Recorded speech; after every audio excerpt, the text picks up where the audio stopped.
สวัสดีคุณผู้ชมทุกท่านเลยนะครับวันนี้ก็อยู่กับเกมให้ชีวิตอีกแล้ว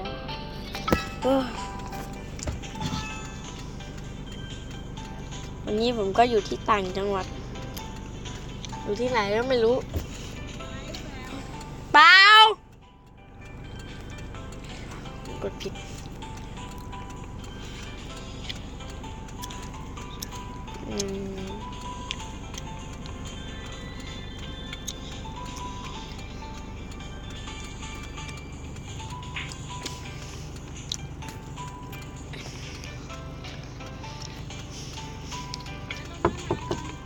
ไม่เอา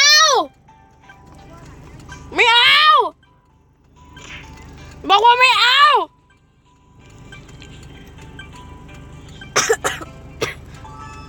ตอนนี้เป็นหวัดอยู่นะครับ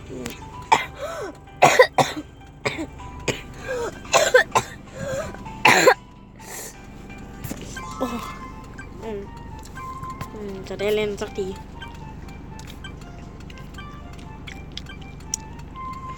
ปิดเสียงเกมดีกว่าน่ารำคาญโอ้ยติดอีกไปเราไปหาที่ซ่อนเนียนๆกันนะ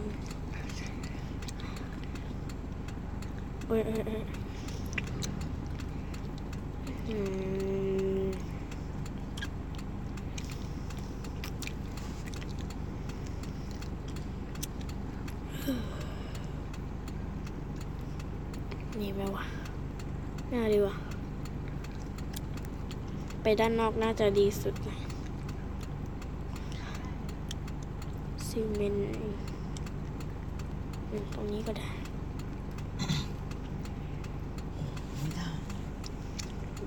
เริ่มสักทีผมว่าผมไม่เนี่ยแป๊บเดียวคงเจอมั้งวันนี้ก็ตุกหน่อยนะคะแชร์เน็ตกับพี่เอาเน็ตผมมันแบบเงินน้อยเอา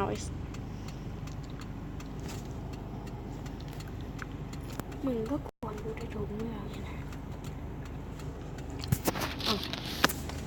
นึกว่าทิ้งอย่างนั้นไปต้องเริ่มใหม่เลย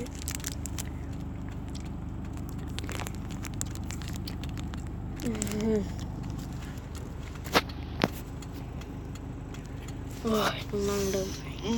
เน็ตเย็ดอะไรฮะเน็ตหายเหรอเล่น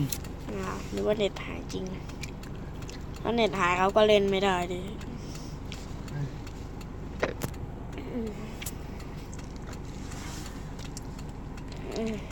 ทีมซ่อนแอบชนะเฮ้ยทำไมมันชนะวะโอ้โหมันตีหัวอ๋อหรือว่า2 ตัวนั้นมันก่อกวนน่าจะ2 ตัวนี้ก่อกวนอันนี้ต้องรีบอัดก่อนที่แม่จะเข้ามา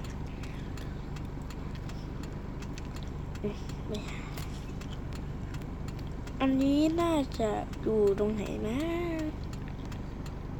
น่าจะอยู่ในนี้น่าจะเนียนสุดติดป้ายอีก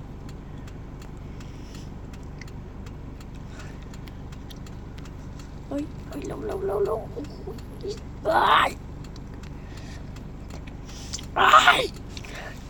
ติดช้าดิตามันติดอย่ากวนดิจะเริ่มแล้วเอาให้หมักฝรั่งให้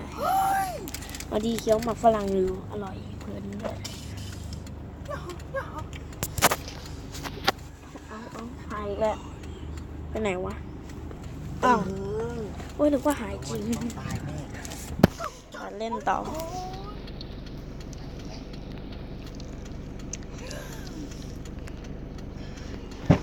กระดาษทิชชู่หน่อยไม่รู้อยู่ไหนเย็ดมาดูดิพี่กีถ่ายสวยเนี่ยไม่เอารูปเดียวเร็วๆไม่เอามาด้วยเร็วไม่เอาดูเนี่ยวิวตรงนี้สวยไม่เอาไม่อยากไปโอ๊ยเร็วไม่เอา เกตเอากระดาษผ้านั้นให้พ่อหน่อย ไปเลยไปไกลๆเลย ไปถ่ายก็ไปเลยไม่ต้องมายุ่ง ไอ้ที่มันเป็นนี่ป่ะเปียกหรือเปล่าน่าเปียกป่ะมาดูหน่อยแม่เช็ดหน้าจอไม่หาไอ้เปียกเมื่อกี้อยู่ไหนที่แกเช็ดมือ เห็นไหมโดนเลยเนี่ย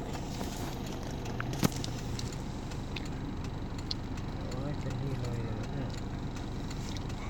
พ่อห่วงกล้องมากกว่าชีวิตตัวเอง พ่อเป็นไรก็ไม่รู้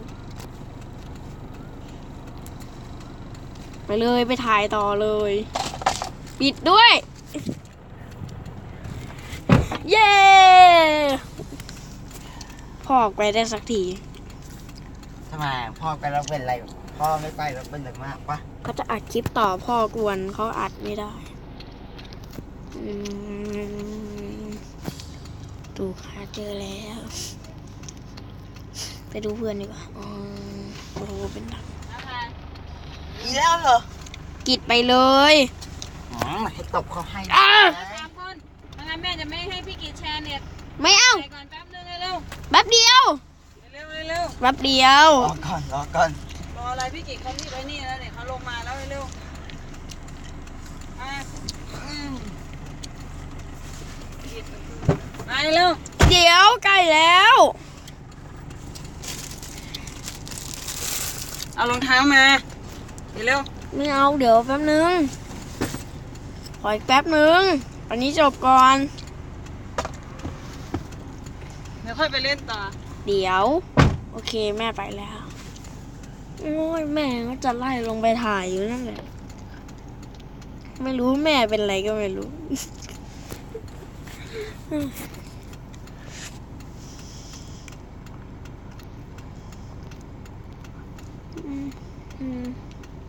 เหลืออยู่2 คน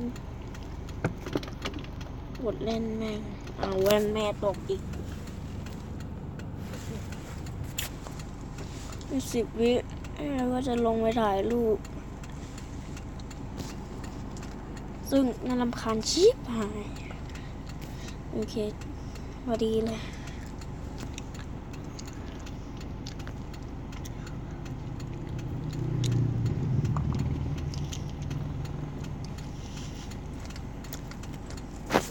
โอเคครับ วันนี้ก็ขอตัวลาไปก่อนนะครับ แล้วรอใหม่สัปดาห์หน้าหลังจากที่หายไปนานแค่นี้แหละครับ